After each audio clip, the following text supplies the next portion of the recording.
Recently हमारे एक subscriber ने ओला इलेक्ट्रिक शेयर के एनालिसिस की डिमांड की क्योंकि उन्होंने पिछले कुछ दिनों से ओला में काफी अच्छा खासा पैसा इन्वेस्ट किया हुआ था। लेकिन लास्ट ट्रेडिंग डे में 8% का फॉल आने की वजह से उनको अब काफी लॉस हो चुका है। आज की वीडियो में हम ओला इलेक्ट्रिक का डिटेल एनालिसिस करेंगे और साथ में ये जानने की कोशिश करेंगे कि आखिर वो कौन सा ऐसा रीजन है जिस वजह से ओला के शेयर में ऐसी गिरावट देखने को मिली है और क्या ये फॉल आगे भी कंटिन्यू रह सकता है या नहीं।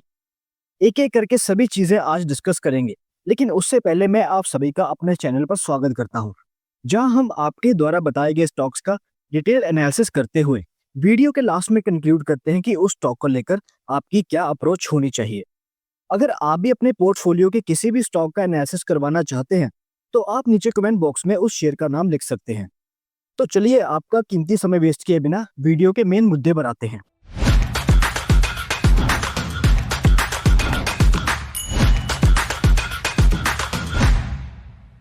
91 रुपीज के प्राइस पर लिस्ट होने के बाद ओला ने 157 रुपीज का हाई बनाया था, लेकिन उसके बाद से ही ओला के शेयर प्राइस में एक मैसिव फॉल देखने को मिला है और अभी तक ओला का शेयर अपने ऑल टाइम हाई से ऑलमोस्ट 60% तक करेक्ट कर चुका है। 14 अगस्त के बाद से ओला के शेयर प्राइस में अचानक हलचल होना शुरू हो गई थी और इतने ह्यूज वॉल्यूम्स के साथ स्टॉक ने एक बार फिर से रफ्तार पकड़ना शुरू की। बहुत से लोगों को लगा कि शायद अब ओला ने बॉटम बना लिया है और अब स्टॉक का प्राइस यहाँ से रिवर्स कर जाएगा, लेकिन ये कोई रिवर्सल नहीं बल्कि एक ट्रैप था रिटेलर्स को फंसाने के लिए।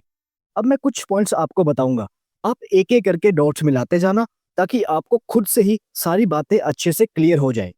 ओला का स्टॉक 9 अगस्त 2024 को स्टॉक मार्केट में लिस्ट होता है at the price point of 91 rupees.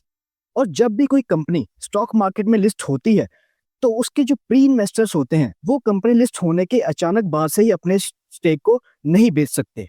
उन्हें एटलीस्ट 1 साल तक का वेट करना पड़ता है अपनी होल्डिंग्स को बेचने के लिए। और जैसे ही 9 अगस्त 2025 पास आने लगती है वैसे ही ओला के स्टॉक में वॉल्यूम्स बढ़ने शुरू हो जाते हैं और 12 अगस्त आते आते ये वॉल्यूम्स काफी ज्यादा बढ़ जाते हैं, जिससे स्टॉक के प्राइस में एक तेजी बनने लग जाती है और ये तेजी 14 अगस्त से लेकर 3 सितंबर तक कंटिन्यू रहती है। सबको लगता है कि अब ओला का रिवर्सल आ चुका है और लोग बिना कोई जांच पड़ताल किए इसमें पैसा लगाना शुरू कर देते हैं। फिर अचानक से ओला के शेयर प्राइस में 2 दिनों के अंदर ही 14% का फॉल आ जाता है। अब आपको लगेगा कि ये तो नॉर्मल प्रॉफिट बुकिंग है, अगर कोई शेयर इतने दिन भागेगा तो उसमें एक प्रॉफिट बुकिंग तो आएगी ही। आई एग्री, मैं आपकी बात से फुल एग्री करता हूँ कि इसमें प्रॉफिट बुकिंग आई है, लेकिन किसी नॉर्मल बंदे की नहीं बल्कि जापान के सॉफ्ट बैंक की। सॉफ्ट बैंक ने अपनी एक इन्वेस्टमेंट डिवीजन के अंदर ओला में 17% स्टेक ले रखा था और बीते 2 दिनों में उसी सॉफ्ट बैंक की डिवीजन ने अपने 2% स्टेक को सेल आउट कर दिया, जिस वजह से शेयर का प्राइस 2 दिनों में 14% तक नीचे आ गिरा। सॉफ्ट बैंक ओला का अर्ली इन्वेस्टर है जो कंपनी लिस्ट होने के 1 साल से पहले अपनी होल्डिंग्स को बेच नहीं सकता था। जैसे ही लिस्टिंग का 1 साल होने को आया वैसे ही ओला के प्री इन्वेस्टर्स ने अपनी होल्डिंग्स को बेचना शुरू कर दिया और ऐसे में फंस गए आम रिटेल इन्वेस्टर्स जिनको इन चीजों की कोई जानकारी थी ही नहीं। एक चीज का हमेशा खास ध्यान रखिएगा कि स्टॉक मार्केट में जब भी कोई अपवर्ड या डाउनवर्ड वर्टिकल मूव देखने को मिले तो ऐसे में खुश नहीं होना चाहिए बल्कि सतर्क हो जाना चाहिए, क्योंकि वर्टिकल मूव्स किसी भी स्टॉक में ऐसे बैठे बैठे नहीं आ सकते और 90% ऐसे मूव्स ट्रैप होते हैं रिटेल इन्वेस्टर्स को फंसाने के लिए। Look at this sharp vertical upward move. Bottom के लेवल पर ऐसे मूव्स का कोई आना रिवर्सल की निशानी नहीं होती बल्कि खतरे की घंटी होती है। एक बार पहले भी ओला में ऐसे ही वर्टिकल मूव आया था, फिर उसके बाद देखो शेयर कितनी बुरी तरह से पिटा और अब एक बार फिर से वही वर्टिकल मूव हमें ओला में दोबारा से देखने को मिल रहा है। लगे हाथ कंपनी के फंडामेंटल्स भी एक बार चेक कर लेते हैं। ओला इलेक्ट्रिक ने आज तक प्रॉफिट कमाकर नहीं देखा और हर साल इस कंपनी के लॉसेस बढ़ते ही चले जा रहे हैं। ROE एंड ROCE दोनों नेगेटिव हैं, यानी कि कंपनी अपने इन्वेस्टर्स के कैश को सिर्फ बर्न ही कर रही है। Sales growth negative, earning power negative and profit growth भी नेगेटिव, सब कुछ ही नेगेटिव दिखाई दे रहा है।